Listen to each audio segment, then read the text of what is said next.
Magandang umaga po sa ating lahat. Samahan po natin mga nag-alay na misa, pasasalamat ni Eldrin and Bea Abu and family, John Michael Umali, Mary Micah Jesmundo, Kerwin Kenneth and Teresa Abu.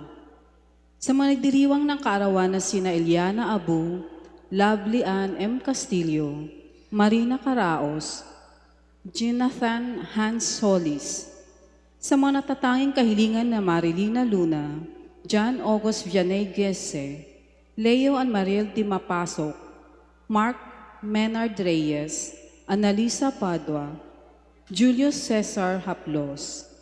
Sa kapayapaan ng mga kaluluwa ni na Ines, Gregorio and Rosaida, care of family, Nicodemus Calixto Sr. and Concepcion, care of Isabelita Luna Kahukuman family, Gloria, Norberto Sr. and All Souls in Purgatory, care of Isabelita Luna Kahukuman family, Aurora, care of Tagulaw family, Wilfredo and Marcela, care of Julie and Carmelita Tikatik and family, Jerome, Daisy, Jaya and Julia Tikatik, Rogelio and Nelly, care of Babylin Acar Lopez, Juan, care of Opelia Subol and Emma Abitreya and family, Vivian, care of Binay family, Rufino, care of Cheryl Morfe and family, Elmer, care of Grace Gonzalez. Magsitayo po ang lahat. Sa ngalan ng Ama, ng Anak, ng Espiritu Santo. Amen. Panalangin sa mahal na Berhen ng Makulada Concepcion. Umahal na Berhen ng Makulada Concepcion, taglay mo ang grasya ng Panginoon sa simula pa lamang ng kanisilisang paglilihis sa iyo. Dakilang karangalang ito na pinagkaloob sa iyo ng Ama upang maging marapat na ina ng aming Panginoong Heso Kristo at kabanal-banalang esposa ng Espiritu Santo. Sa pamamagitan mo ay buong puso naming inialay kay Jesus ang aming sarili, mga panalangin, mga gawain, tuwa at mga tiisin sa araw-araw naming pamumuhay ng buo naming puso at kaluluwa. Tulungan mo kami unang kalinis-linisan na matiling buhay sa grasya ng Panginoon. Matularan nawa namin ang iyong kalinisan at kabanalan sa ikarangal ng iyong anak na aming Panginoong Heso Kristo. Amen. Sa ngalan ng Ama, ng Anak, ng Espiritu Santo. Amen.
Sa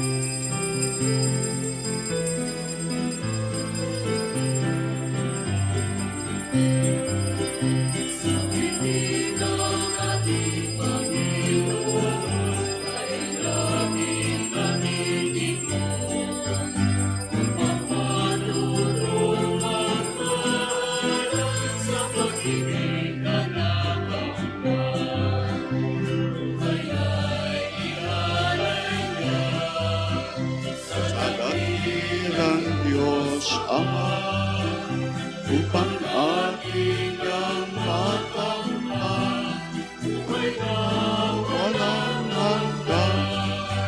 Sa tingin ng ating Panginoon, ang laging natitipon, upang matutong magmahal sa pag-ibig na nakamtan.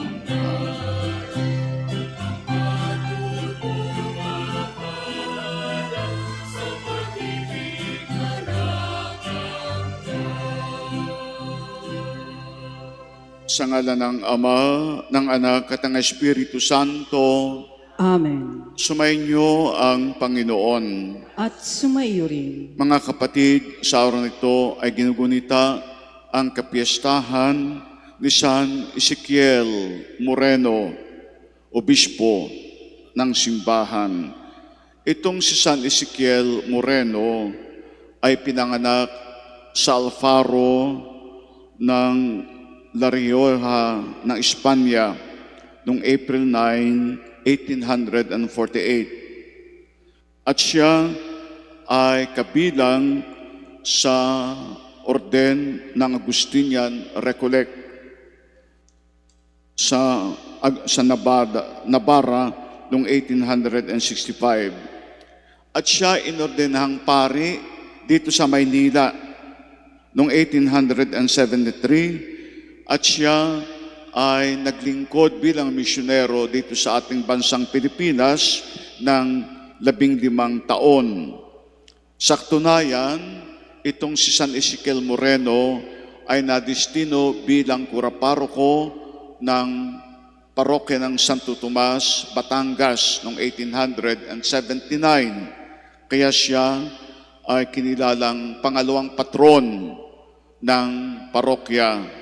Nung ako ay distino doon, napakarami mga paring Agustino ang napunta roon, Agustinian Recollect, at kinikilala si San Ezekiel Moreno. Kaya ginawa namin siyang second patron saint ng parokya na ako nakadistino doon noong 2004 hanggang 2010. At itong si San Ezekiel Moreno ang siyang patron ng mga may sakit, lalo tigit ang mga may cancer. Kung kaya nga ang mga nagtataglay ng sakit ng cancer ay mamintuho kay San Ezekiel Moreno at nakadambana ang kanyang imahen at relic sa parokya ng Santo Tomas sa Batangas.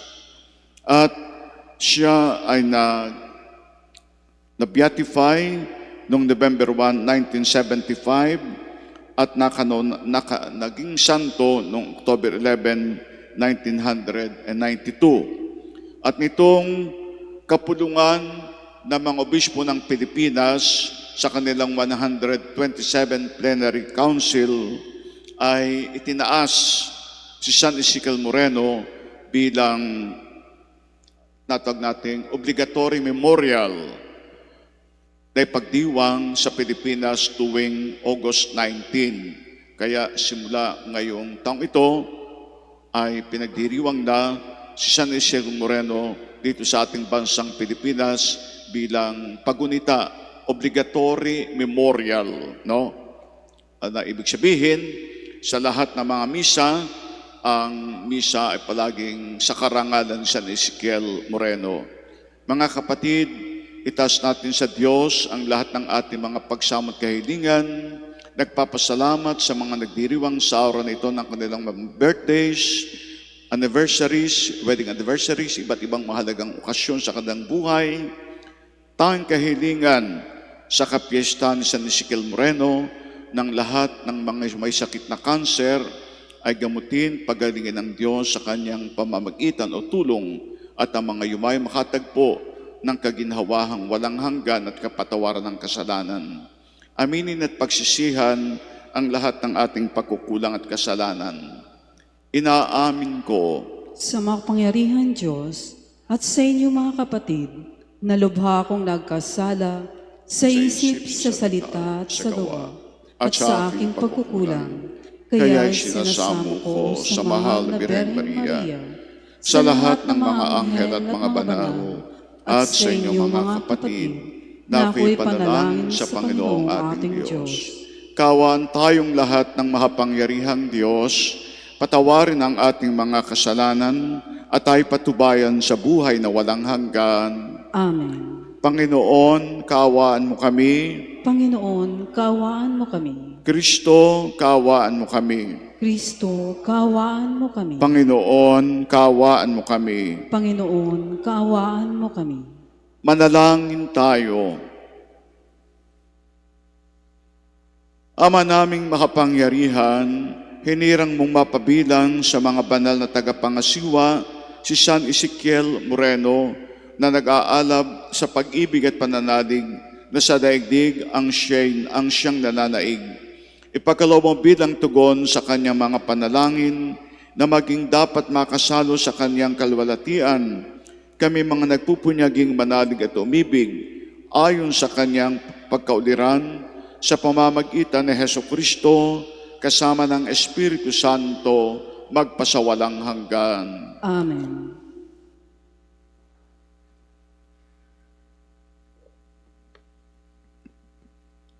Pagbasa mula sa aklat ng mga hukom. Noong mga araw na iyon, dumating sa Opra ang anghel ng Panginoon at naupo sa ilalim ng puno ng ensina ni Joas na kabilang sa lipi ni Abiser. Si Gideon na anak ni Joas ay kasalukuyang gumigiik noon ng trigo sa pisaan ng ubas. Patago ang kanyang paggiik at baka siya makita ng mga Medyanita. Nilapitan siya ng anghel ng Panginoon at sinabi sa kanya, "Sumasa iyo ang Panginoon, matapang na bayani." Sumagot si Gideon, "Bakit ganito ang pamumuhay namin kung sumasa amin ang Panginoon? Bakit wala siyang ginagawang kababalaghan ngayon tulad noong alialis niya sa Ehipto ang aming mga ninuno? Ayon na rin sa kwento nila sa amin, kami pinabayaan na ng Panginoon. Kung hindi, bakit natitiis niya kaming pahirapan ng mga Medyanitang ito?" Sinabi sa kanya ng Panginoon, "Lumakad ka at gamitin mo ang buong lakas mo sa pagliligtas sa Israel." Sumagot si Gideon, "Paano ko maililigtas ang Israel? Ang aming sambahayan ang pinakamaliit sa lipi ni Manases, at ako naman ang pinakamahina sa amin." Sinabi sa kanya ng Panginoon, "Maililigtas mo ang Israel pagkat tutulungan kita. Lulupigin mo ang mga Medyanitang ito na para ka lang pumatay ng isang tao." Sumagot si Gideon, "Kung ako, Panginoon, ay talagang kalugod-lugod sa inyo, bigyan ninyo ako ng palatandaang kayo nga ang nag-uutos sa akin. Huwag muna kayong umalis at hahainan ko kayo ng pagkaing handog." "Hihintayin kita," sagot ng Panginoon. Lumakad na nga si Gideon. Nagluto siya ng isang batang kambing at isang takal na harinang walang libadura. Pagkaluto, inilagay niya ito sa basket at nalagay ng sabaw sa palayok. Inihain niya ito sa anghel ng Panginoon sa ilalim ng punong ensina. Sinabi sa kanya ng anghel, "Ipatong mo sa malaking batong iyan ang karne at ang tinapay. Pagkatapos, busan mo ng sabaw." Gayun nga ang ginawa ni Gideon. Ang pagkain ay sinali ng anghel sa pamamagitan ng tungkod. Nagkaroon ng apoy at nasunog ang handog at biglang nawala ang anghel. Noon naniwala si Gideon na ang anghel na nga ng Panginoon ang nakausap niya. Dahil dito, kinalibutan siya sa takot at nanginginig na nagsalita. Diyos ko, nakita ko ng mukhaan ang anghel ng Panginoon. Ngunit sinabi sa kanya ng Panginoon, huwag kang matakot, hindi ka maaano. At si Gideon ay nagtayo roon na isang altar na tinawag niyang, ang Panginoon ay kapayapaan. Panginoon, Salom. Ang salita ng Diyos. Salamat sa Diyos. Salmong tugunan, ang puoy nagsasalita, na bayan niya'y papayapa.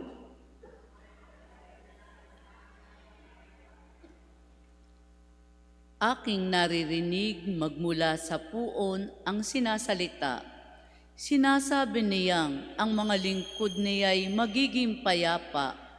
Kung mangagsisisi ay di nababalik sa gawang masama. Ang puoy nagsasalita, na bayan niya'y papayapa. Ang pagtatapatan at pag-iibigay magdadaog palad.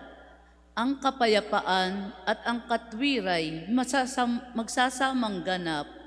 Sa balat ng lupay, pawang maghahari yaong pagtatapat, at ang katarungan na may maghahari mula sa itaas. Ang puoy nagsasalita, na bayan niya'y papayapa. Gagawing maunlad ng Panginoon Diyos itong ating buhay. Ang mga halaman sa ating lupai bubungang mainam. Sa harapan niya, yaong maghahari, pawang katarungan, magiging payapat susunod ang madla sa kanyang daan. Ang puoy nagsasalita, na bayan niya'y papayapa.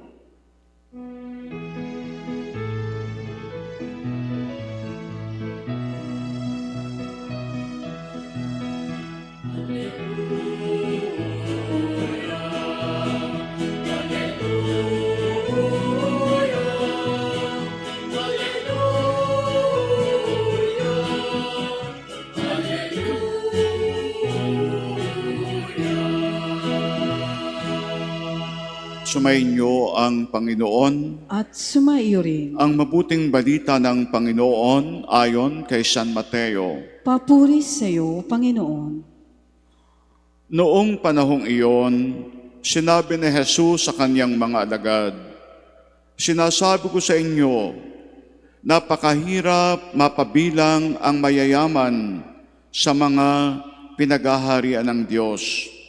At sinasabi ko rin sa inyo, madali pang makaraan ang kamelyo sa butas ng karayom kaysa pasakop sa paghahari ng Diyos ang isang mayaman. Nagtaka ang mga alagad ng marinig ito, kaya naitanong nila, kung gayon, sino po ang maliligtas? Tinitigan sila ni Jesus at sinabi, hindi ito magagawa ng tao, ngunit magagawa ng Diyos ang lahat ng bagay. At nagsalita si Pedro, tingnan po ninyo, iniwan namin ang lahat at kami ay sumunod sa inyo. Ano po naman ang para sa amin? Sinabi sa kanila ni Jesus, tandaan ninyo ito, kapag nakaduklok na ang anak ng tao sa kanyang maringal na trono sa bagong daigdig, kayong sumunod sa akin ay luluklok din sa 12 trono upang hukuman ang 12 lipi ng Israel. At ang sino mang magtiis na iwan ang tahanan, mga kapatid na lalaki at babae, ama, ina, mga anak, o mga lupain alang-alang sa akin, ay tatanggap ng makasaandang ibayo at pagkakaloban ng buhay na walang hanggan. Ngunit maraming una ang nagiging huli at maraming huli ang nagiging una. Ang mabuting balita ng ating Panginoon. Pinupuri ka namin, Panginoong Heso Kristo. Magandang umaga po sa inyong lahat. Magandang umaga din po. Sa Jerusalem ay merong tinatawag na lugar na Needle's Eye o kaya ay butas ng karayom sa Tagalog. Needle's Eye, butas ng karayom. At ito'y napakaliit na daan, napakaliit na pasukan na ika nga, kung ikaw, siyempre alam naman natin sa Israel, ang kanilang ginagamit sa pangangalakal o tulong ay palaging kamelyo. Siyempre, pagka kayo pupunta sa isang lugar, dala ka muna doon sa Needle's Eye, siyempre, daladala mo, hila-hila mo yung iyong kamelyo. Pero, kinakailangan itong kamelyong ito na iyong hinihila ay walang mga karga. Sapagkat imposibleng pumasok ang isang kamelyo pagka may maraming mga karga, kinakargahan ng yung kanilang mga binili, no? Kaya inaalis muna ang lahat ng mga bagay na nakakabit sa kamelyo at kinakailangan kamelyo ay yuyuko para makapasok na sinatawag na Needle's Eye o butas ng karayom. At yan ay halimbawa na Jesus ang ating napangyang mabuting balita. Madali pa sa isang kamelyo ang pumasok sa butas ng karayom kaysa isang mayaman ang paghaharian ng Diyos. Anong ibig niyang sabihin? Ito yung tatawag nating attachment to material wealth. Nangangulugan na yung tao ay nakasandig lagi sa material na bagay. Ang sandigan ng kanyang buhay ay walang iba kundi kayamanan. Ang basehan ng kahulugan ng kanyang buhay ay wala sa ibang bagay kundi sa yaman lamang. Walang halaga sa kanya ang mga bagay kundi kayamanan. Ang first priority sa kanyang buhay ay ang mga bagay na material, ang kayamanan. So, walang apil sa kanya ang buhay Kristiyano. Hindi niya naisip na siya ay Kristiyano. Hindi niya naisip ang tungkol sa Diyos. Walang pagpapahalaga, ika nga, sa mga panalangin, mga sakramento, pagsisimba, may mga ganoon. Tatandaan ko, isa kong tiyuhin, ay talagang negosyante, ay pinaalalahan na ay lola, tawag naman sa akin, Aurelio, dumaka sa iyong tiyo, sabihin mo, ngayon ay piyesta ni San Jose, sumimba. Ganoon. No? May mga ganoon. Walang panahon para din sa pagtulong sa kanyang kapwa na nangangailangan. In short, wala siyang kinikilalang Diyos kung hindi ang mga bagay na material. Yan ang tinutukoy na Jesus sa mabuting balita na mahirap makapasok ang isang mayaman sa kaharian ng Diyos. Madali pa sa isang kamelyo ang pumasok sa butas ng karayom kaysa isang mayaman na pagharian ng Diyos. Tumayo tayo, idulog natin sa Diyos ang lahat ng ating makahilingan ng ating itutugon. Panginoon, dinggin mo ang aming panalangin.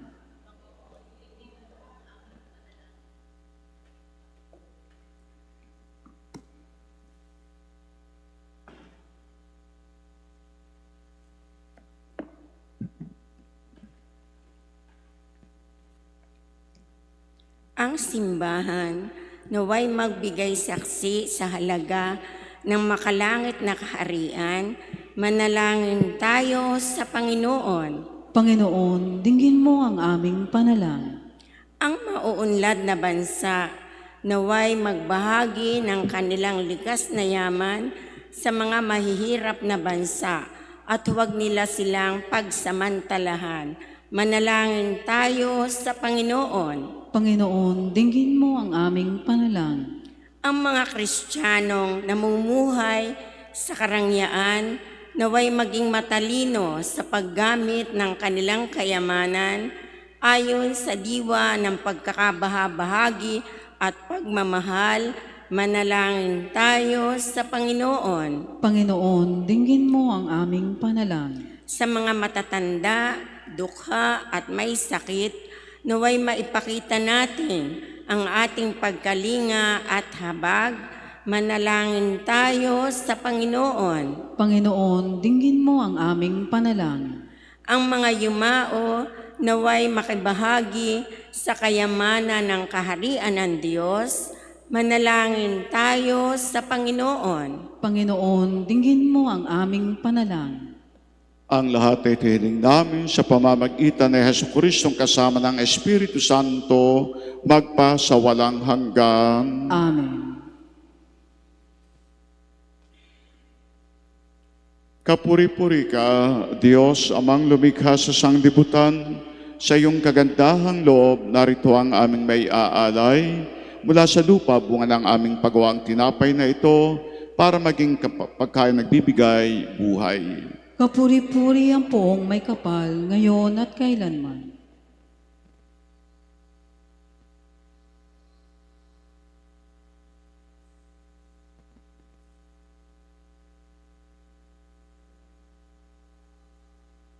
Kapuri-puri ka, Diyos, amang lumikha sa sanglibutan, sa iyong kagandahang loob, narito ang aming may aalay.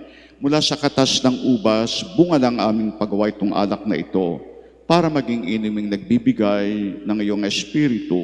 Kapuri-puri ang poong may kapal, ngayon at kailanman.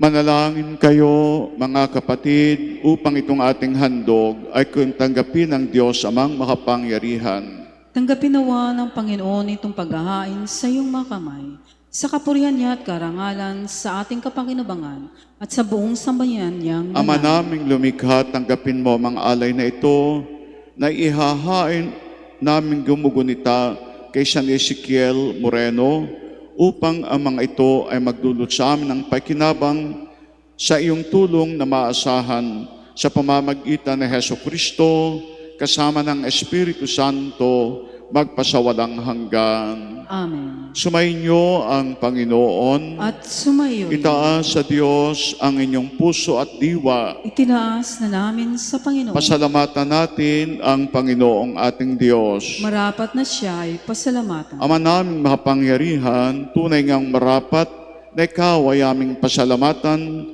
sa pamamagitan ni Jesucristong aming Panginoon. Ngayon si San Ezekiel ay pinararangalan sa pamumuhay niyang totoong uliran at pagiging maasahan sa pananungkulan, kaya sa Jesucristo na maasahan sa katapatan ay nihahayag sa pangangasiwa sa sambayanan. Ang malasakit na maulirang tagapangasiwa noon ay nagpapatuloy magpahanggang ngayon sa mga panalangin kanilang iniuukol kaysa ng sambayan mong dito'y natitipon. Kaya kaysa ng mga anghel na nagsisiawit ng papuri sa iyo nang walang humpay sa kalangitan, kami nagbubunyi sa iyong kadakilaan. Santo, Santo, Santo, Panginoong Diyos ng mga hukbo, napupuno ang langit at lupa ng kadakilaan mo.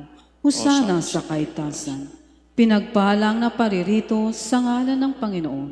Husana sa kaitasan. Ama naming banal, ikaw ang bukal ng tanang kabanalan, kaya sa pamamagitan ng iyong Espiritu gawin mong banal ang mga kaloob namin ito, upang para sa amin ay maging katawan na dugo ng aming Panginoong Hesukristo.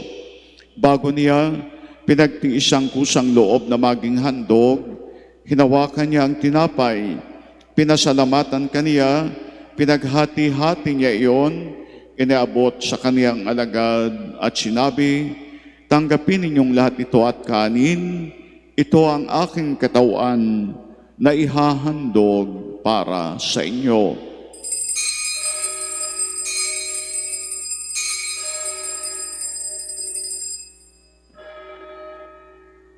Gayun din naman ang matapos ang hapunan, kanyang hinawakan ang kalis, muli kaniyang pinasalamatan, iniabot ang kalis sa kanyang alagad at sinabi, tanggapin ninyong lahat ito at inumin. Ito ang kalis ng aking dugo, ng bago at walang hanggang tipan.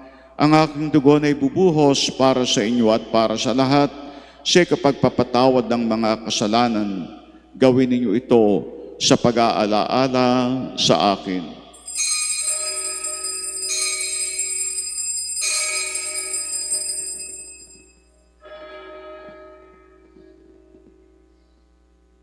Ipagbunyi ang misteryo ng pananampalataya. Si Kristo'y namatay, si Kristo'y nabuhay, si Kristo'y babalik sa wakas ng panahon. Ama, ginagawa namin ngayon ang pag-alaala sa pagkamatay at muling pagkabuhay ng iyong anak. Kaya iniaalay namin sa iyong tinapay na nagbibigay buhay at ang kadis na nakakaloob ng kaligtasan. Kami ay nagpapasalamat dahil kami yung minarapat na tumayo sa harap mo para maglingkod sa iyo. Isinasamo namin kaming magsasalo-salo sa katawan at dugo ni Kristo'y mabuklod sa pagkakaisa sa pamamagitan ng Espiritu Santo, Ama. Lingapin mo ang iyong simbahang laganap sa buong daigdig. Puspusin mo kami sa pag-ibig kaisa ni Leon, na aming Santo Papa, ni Gilbert, na aming Obispo at ang Tanang Kaparian. Alalahanin mo rin ang mga kapatid naming nahimlay nang may pag-asang sila'y muling mabubuhay, gayon din ang lahat ng mga pumano naming mahal sa buhay. Kaawaan mo sila at patuloyin sa inyong kaliwanagan. Kaawaan mo at pagindapatin kaming lahat na makasalo sa inyong buhay na walang wakas, kaysa ng mahal na Birheng Maria, Ina ng Diyos, ni San Jose na kanyang esposo ng mga apostol, ni San Iskiel Moreno at ng lahat ng mga banal na namuhay dito sa daigdig ng kalugod-lugod sa iyo, may pagdiwang nawa namin ang pagpupuri sa ikararangal mo sa pamamagitan ng iyong anak na aming Panginoong Heso Kristo. Sa pamamagitan ni Kristo, kasama niya at sa Kanya, ang lahat ng parangal at papuri ay sa iyo, Diyos amang makapangyarihan, kasama ng Espiritu Santo, magpasawalang hanggan.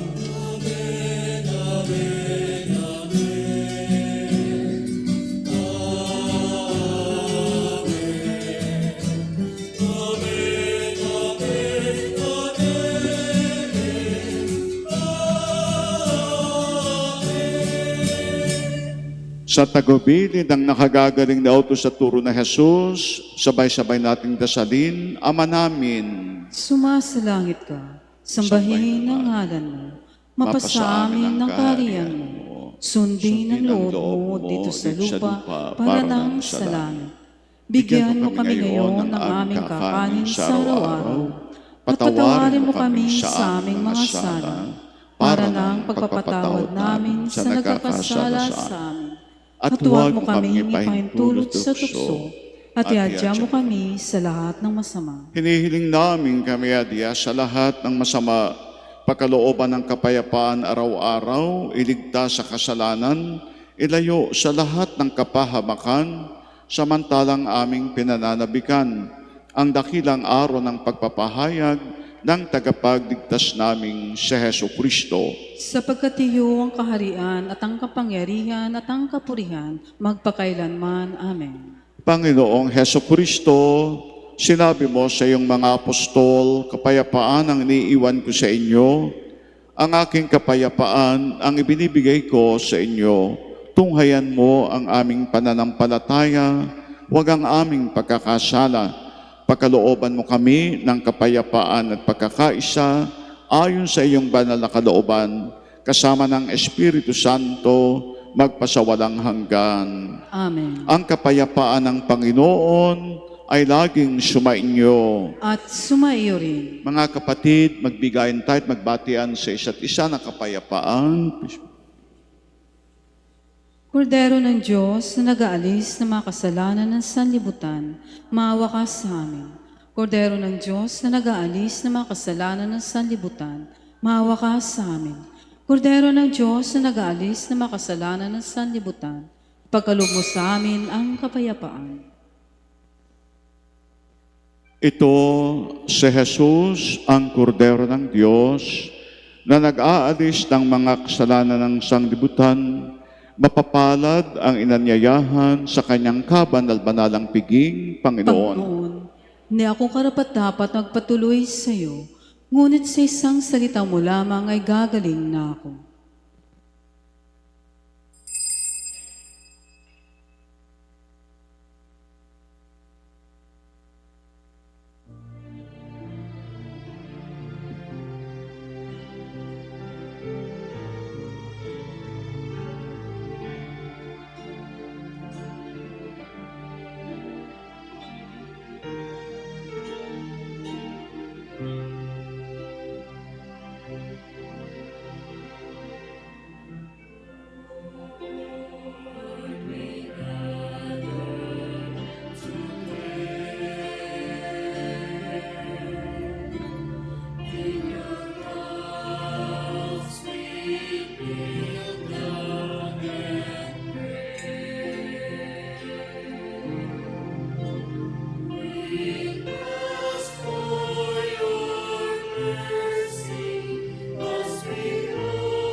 Manalangin tayo.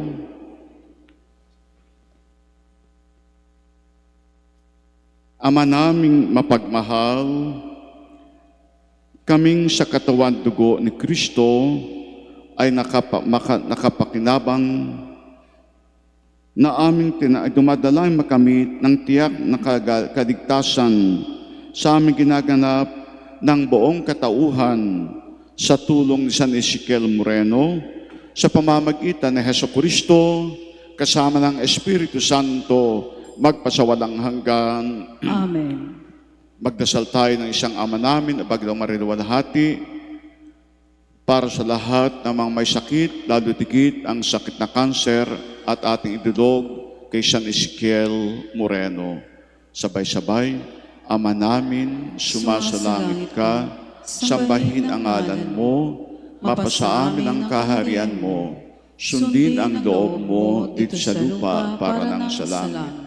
Bigyan mo kami ngayon ng aming kakanin sa araw-araw, at patawarin mo kami sa aming mga sala, para ng pagpapatawad namin sa nagkakasala sa amin, at huwag mo kami ipahintulo sa tukso, at iadya mo kami sa lahat ng masama.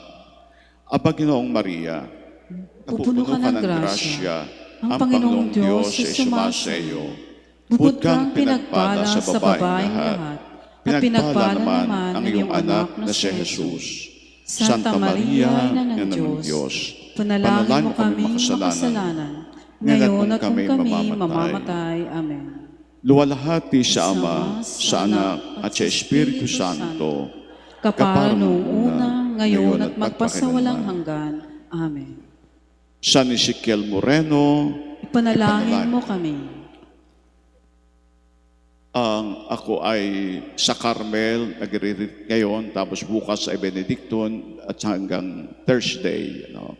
Pagdasal din natin ang lahat ng mga pari na nagsasagawa ng annual retreat. Sumainyo ang Panginoon At sumayo rin. at kayong lahat ay pagpalain ng makapangyarihang Diyos, Ama, Anak, at Espiritu Santo, Amen. na ipagdiwang na natin ang banal na misa, humayo sa kapayapaan ni Kristo. Salamat sa Diyos.